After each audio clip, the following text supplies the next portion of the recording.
Okay, so good morning to everyone. Now, in the last class, we have discussed about the multi-state switching network. We started the discussion, and among that, we have discussed the Omega network. Start the discussing about that Omega network. What is the Omega network? And inside this Omega network, we have already said that there will be in one end there will be the CPUs present, and in another end our memory modules should be present. Now here any input can be connected to any output. This is mentioned that any output can go to the any output. So here if we see, if we here observe, then in one end the CPUs are present.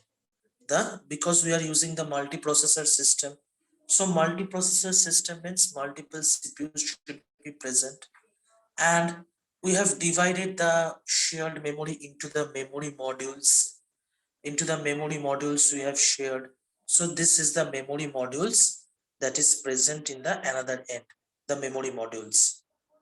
Now here between the CPU and the memory modules there will be the multiple state switches will be present. Now how many switches will be present, it will be determined by the formula. I will discuss about it, but before that I will explain this diagram, that how it is working.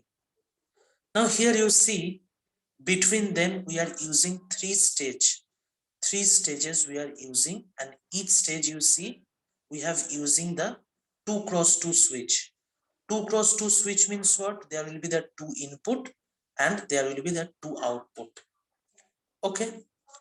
Now this 2 cross 2 switch we are using between the CPU and the memory module. So here if you see we are passing the first our input into the first as a 2 cross 2 switch, first input, this 0 we are sending. Then the first CPU we will be sent in the 2 cross 2 switch first input. This 2 it is sending in the our 2 cross 2 switch first input in the first stage. Then the next, it is sending as the first input of the fourth switch in first stage.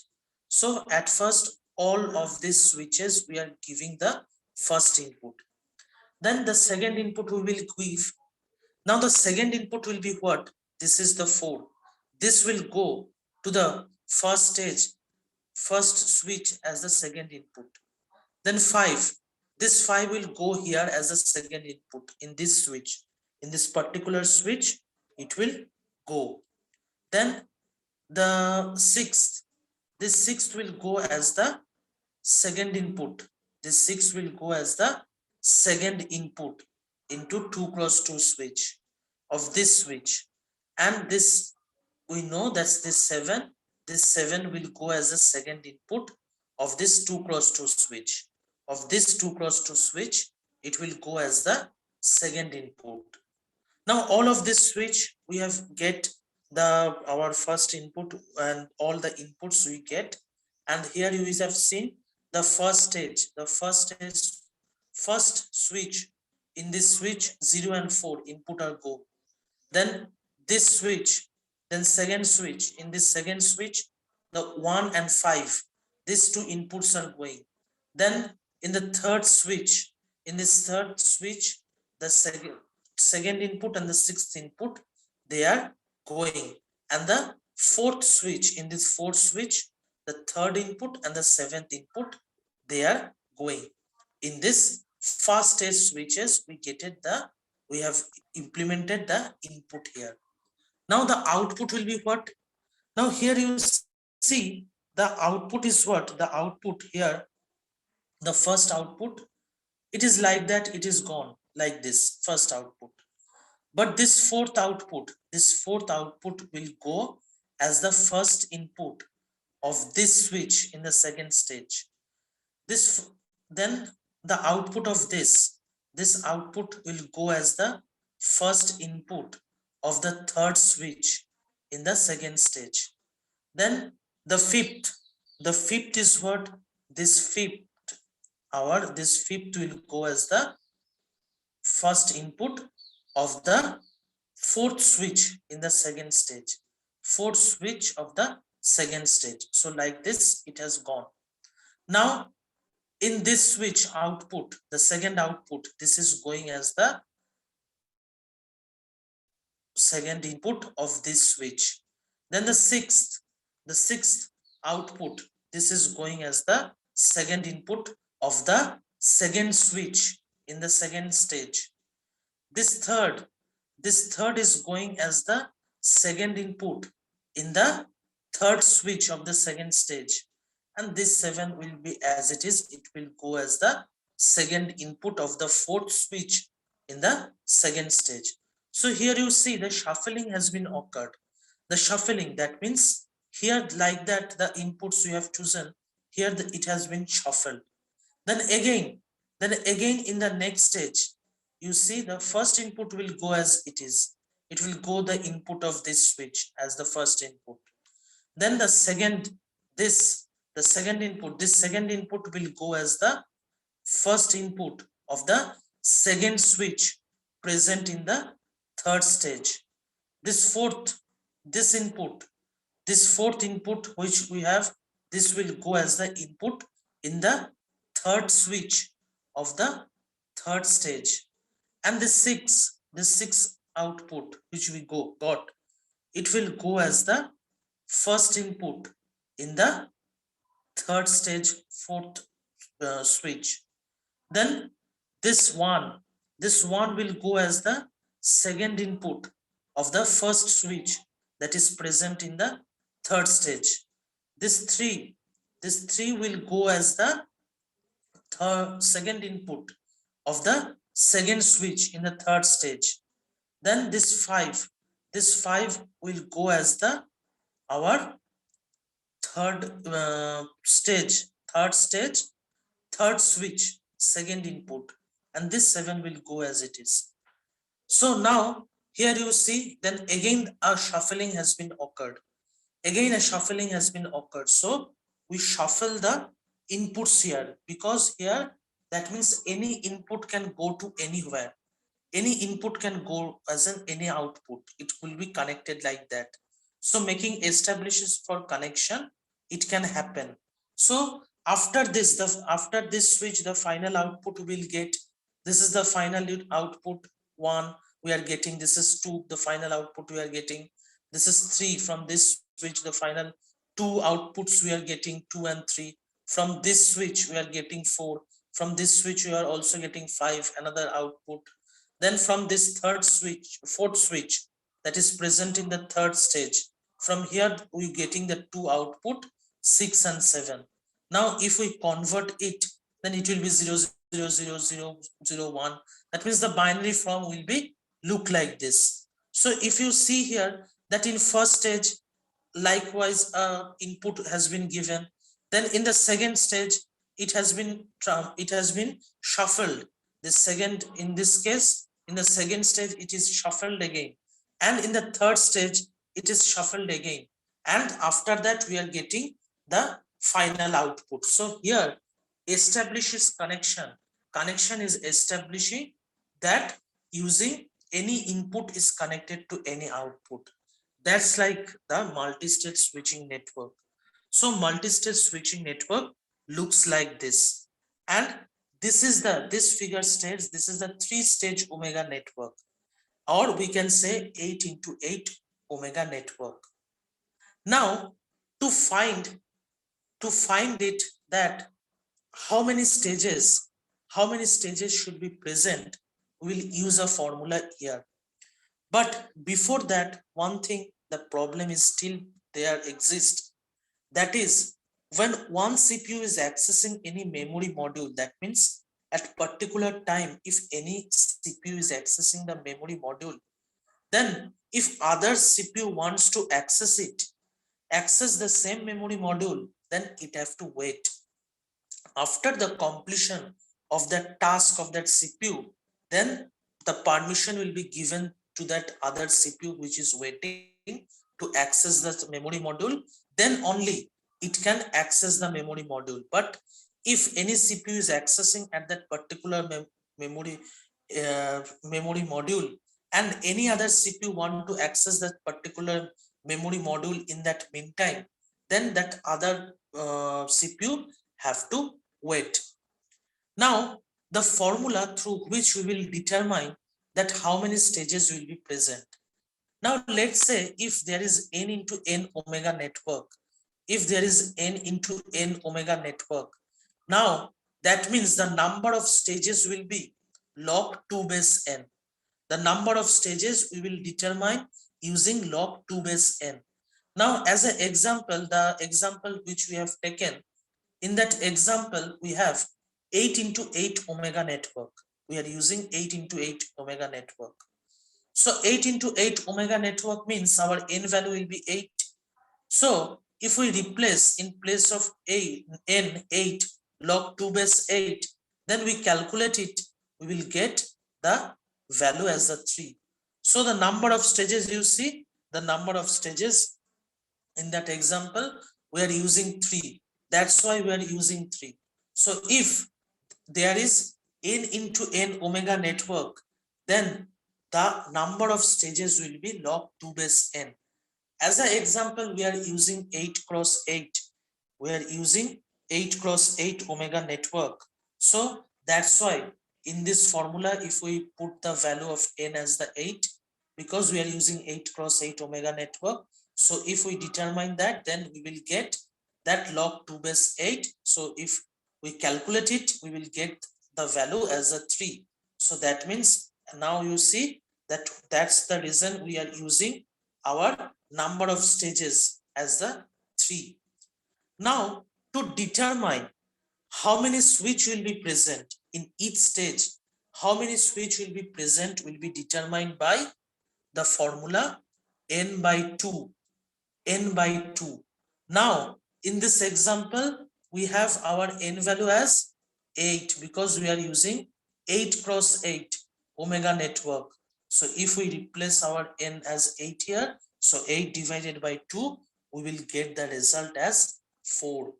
So that's why in each stage, we have used the 4 switch. In each stage, we use the 4 switch. So this is all about our multi-stage switching network. So the main thing is in the multi-stage switching network, we have overcome that in this any input can connect to any output, and here that any input can want to access the memory module. So that means it is now already we have seen the interconnection network,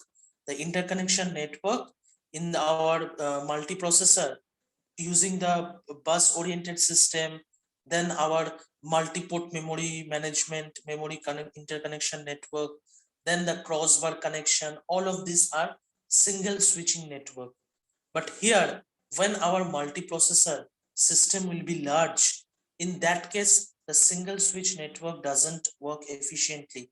That is, we have seen that sometimes the connection will be increased, so the cost will get increased, and the number of cable connections will be much more required. The interconnection logic, the interconnected logic will be to implement that, it will be the cost will be increased. So overcome this problem, we use the multi-stage switching network. In that case, this is the example as the omega network, butterfly network. All of this uses the multi-stage switching network, and this multi-stage switching network is used for the large multiprocessor system only. Okay, so this is all about the multi-stage switching network. Now we will move our last interconnection network structure. Our last interconnection structure is hypercube interconnection structure. Hypercube interconnection structure. So what is the hypercube interconnection structure? The fifth type. Now in this hypercube interconnection structure, the hypercube or binary n-cube multiprocessor structure is composed of capital N equal to 2 to the power n processor will be interconnected in an n-dimensional binary cube. That means binary n-cube multiprocessor. Here we are using binary n-cube multiprocessor structure, and it is composed of capital N equal to 2 to the power n processor. Means 2 to the power n processor will be interconnected in an n-dimensional binary cube. Now let's say we are taking the n value as 1. So if we are taking n value as 1, then what will be here? If we are taking this n value as 1, that means 2 to the power 1. So 2 to the power 1 means what? 2. So that means 2 processor will be interconnected. If we use square here, 2 square, that means the value will be 4. So our 4 processor will be interconnected with each other. If we uses 3, then that means what? 2 to the power 3, the value will be 8. So 8 processor will be interconnected with each other. And if we can say that will be the one-dimensional binary cube, if it is 1, if it is 2, then value is 2, then we will say it as a two-dimensional binary cube. If the value is 3, then we will say as the three-dimensional binary cube for that. Now here first you see that the structure will look like this, that if the n value is 1, if the n value is 1, then the two processor will be interconnected to each other.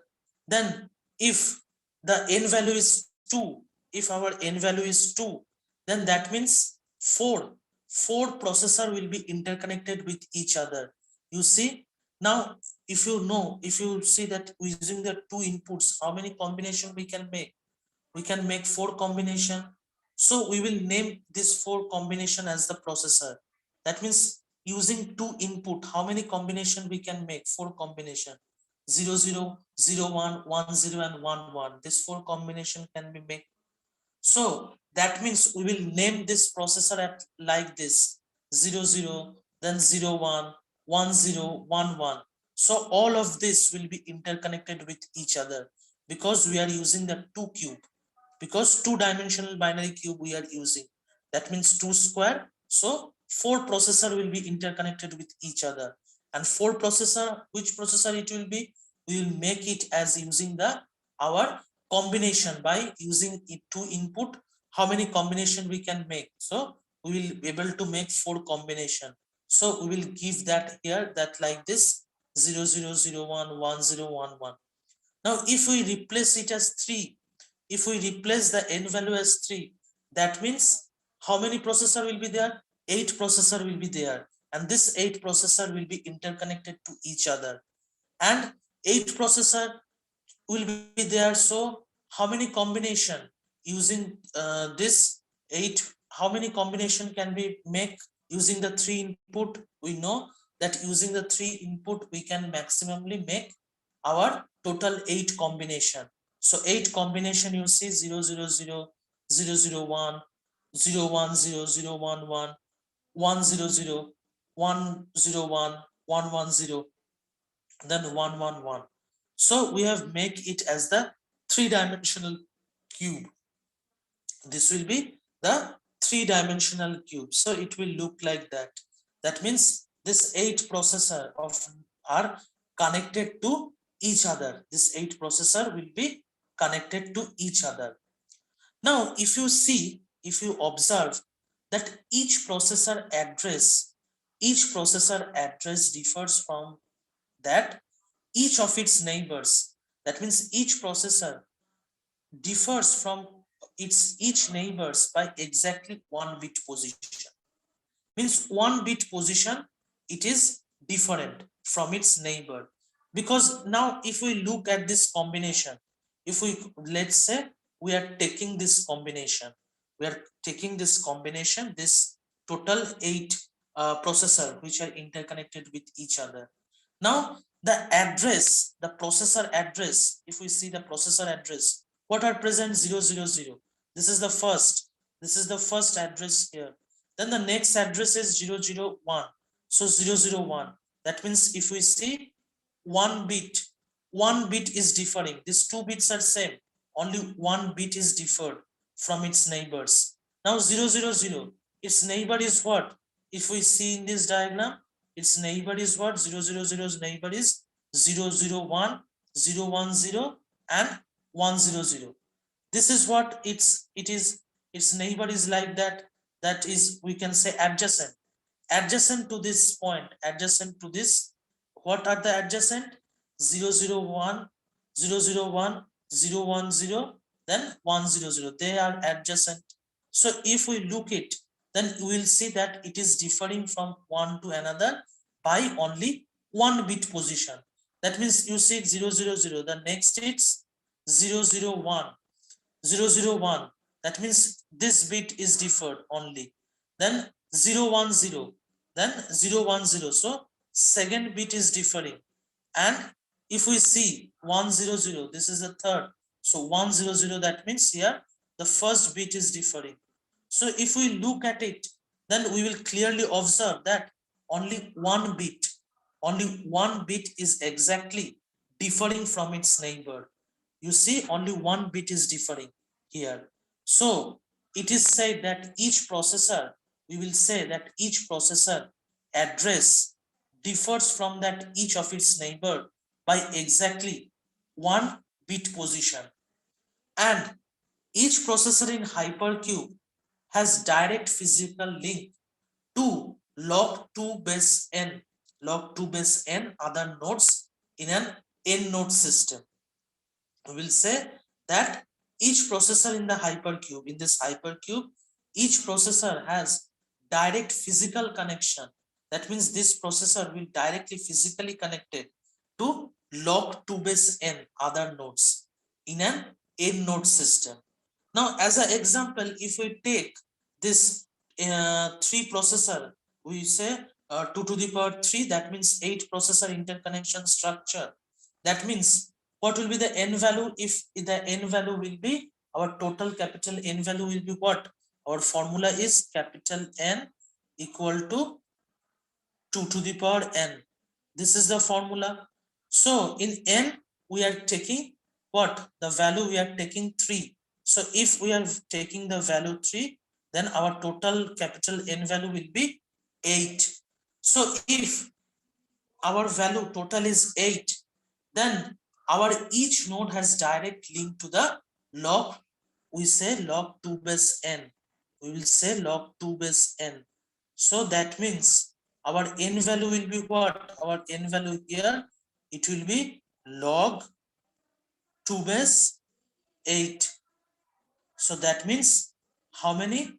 3. So now you see that that's why I have in the diagram there is present that each are connected with other nodes, 3 other nodes in the 3-dimensional cube. In the 3-dimensional cube, we have seen that each node are connected with 3 other nodes.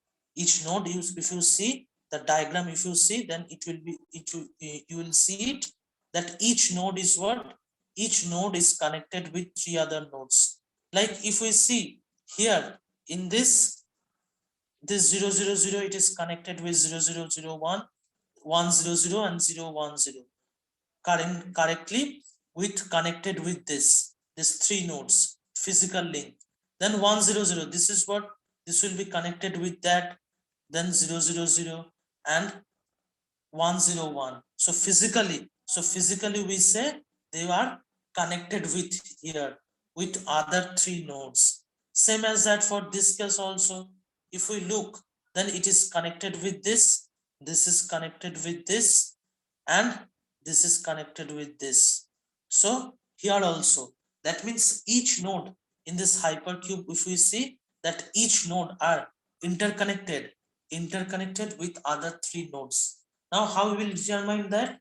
If our capital N, the capital N formula, if we use capital N equal to 2 to the power n, so that means the number of direct link will be log 2 base capital N. So that's why we will get the value. Now, why this is used? This is the advantage here, that it is less costly. The cost is low here, and the communication between the adjacent node is what? It is direct. So this is the fifth type, that the hypercube connection. But physically it to implement it, it is very much problem. So that's why we know that, but if we use this structure like that, then it will be less costly and the communication between the adjacent nodes will be direct. So this is what, this is the 5 types of the interconnection structure. Okay, clear to everyone?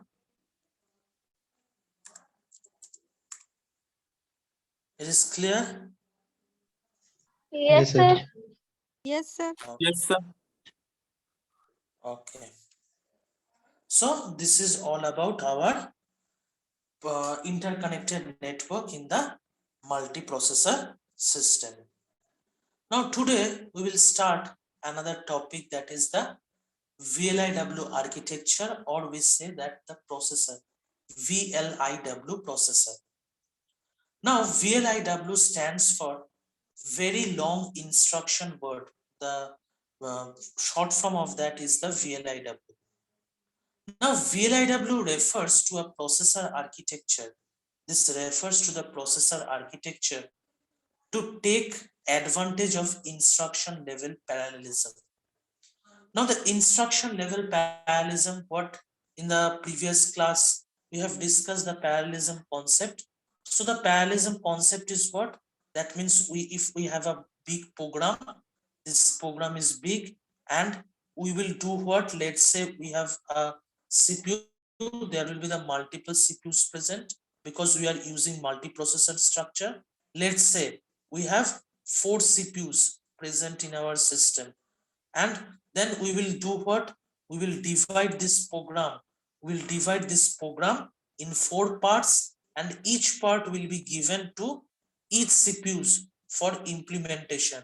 For implementing or executing that program, we will divide that program into 4 parts, and we will give each part to a CPU for execution.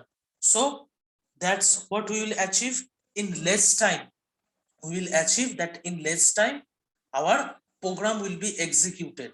This is what we will achieve, that our program will get executed parallelly in very less time. If we have large amount of data, then we do that. So this is the parallelism concept. So to take advantage of this instruction level parallelism, we use very long instruction word processor, and it is mainly a processor. This is a type of a processor, VLIW processor, in which instruction level parallelism is achieved. So this is instruction level parallelism is achieved. And in VLIW processor, instruction word or instruction format, that inside this VLIW processor, the instruction format is designed like that, that in that instruction format, multiple instruction or multiple operations are parallelly executed. That means it is designed like a way that the instruction format which the VLIW will use, it is like that the VLIW it will use are designed such a way that in that instruction format multiple operations should be present, so that this multiple operations we will execute parallelly. Parallel will execute that multiple operations in this VLIW processor. So it is designed like that. Now it is the less complex approach. Now if we see, it is the less complex approach to allow the higher performance, and multiple operations are performed simultaneously, or the level of parallelism will increase. We can say the level of parallelism will increase. Now how a VLIW processor instruction consists, we will see that in this instruction what it consists. Now the instruction consists of multiple independent operation. That means that in this instruction format, the instruction format that is present, in that instruction, multiple type operations should be present. Now, if we look that example, let's say add R1, R2, then sub R5, R6, load R7, data, store R8, data. Now that means register 1 and register 2 and the value that is stored in the register 1 and the value that is stored in register 2. That is what we will, between that data, we will perform the addition operation. Then R5, in the R5, the data is stored, the register R5, the data is stored, and the data that is stored in R6. We will do what? Between that two data, we will perform the subtraction. So that's why this command is used. Now, this part is what? This part will be over where this operations will be performed. This will be performed in the CPU's arithmetic logic unit because arithmetic operations are there. So it will perform in the CPU's arithmetic logic unit. Then the third operation is what? Load R7, data. This is the third operation. Now what? The data there is, this data will be stored into the R7 register. We will load that data into the R7 register and store R8, data. So R8, data means we will store that data. We will store the data that is stored into the register 8, the data that is stored into the register 8 into the data. In the data, we will store it. So this functions is related to load store and load store. These functions are related. Now, combining this, we can say this is totally a VLIW instruction. Now, if we see that in VLIW instruction, what is happening? In our instructions of VLIW, we have multiple independent operations there. See, these operations are independent. These are different. One another is different to other. One is different to other. They are independent operations. Now, combining these operations or making this group of operations inside a VLIW instructions. So in the VLIW instructions, we have multiple independent operations grouped together. So this is the example. Like this instruction is there. In this instruction, multiple independent operations. So these operations are different to one another. So independent operations, that's why we are saying independent operations are grouped together to form the our VLIW instruction format. And there are multiple functional units present. Here also you see multiple functional units. Now what are the functional units? Now addition and subtraction cannot be performed in the load store. There we cannot perform it. Or in the load store unit we cannot perform that. We only perform in our arithmetic logic unit. So this is the functional units. But if we use a load store, that means there will be the related to memory. So that means in the other functional units, it will have to perform. So here, multiple independent functional units are also present. The multiple independent functional units are also present there.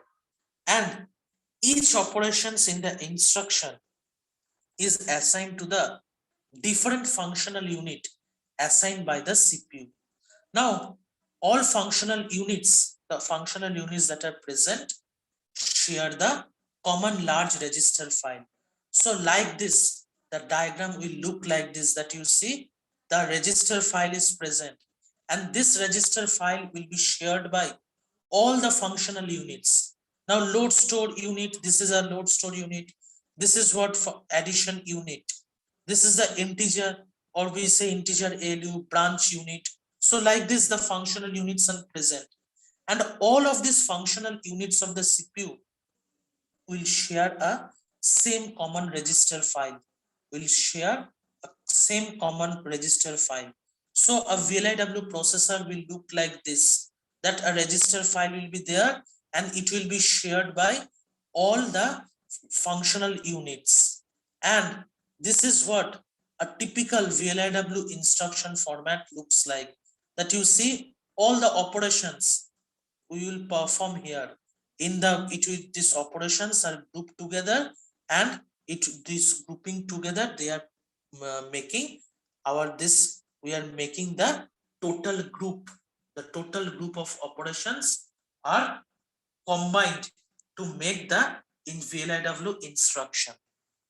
Okay, it is clear.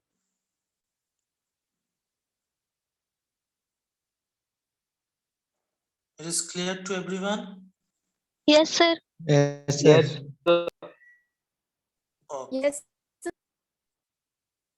So this is we have in today's class. So in the next class, the VLIW processor is not completed, but the time is going to end. So that's why I will not able to explain that portions. So VLIW processor, the advantage of VLIW processor and why we will use the VLIW processor and how this VLIW processor is better for the against the sequential processing. We will see that in the next class. Okay, so then this much will be for the today's class. In the next class we will discuss about that first, and then we'll move the another topic. Okay, so thank you everyone. I am ending the session, and if you have any question you can ask, otherwise I will end the session.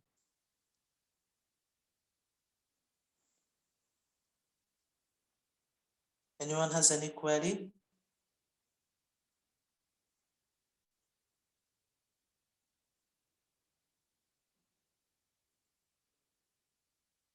Okay, so then thank you everyone. Thank you, sir. Okay. Thank you, sir. Good. Thank you, sir.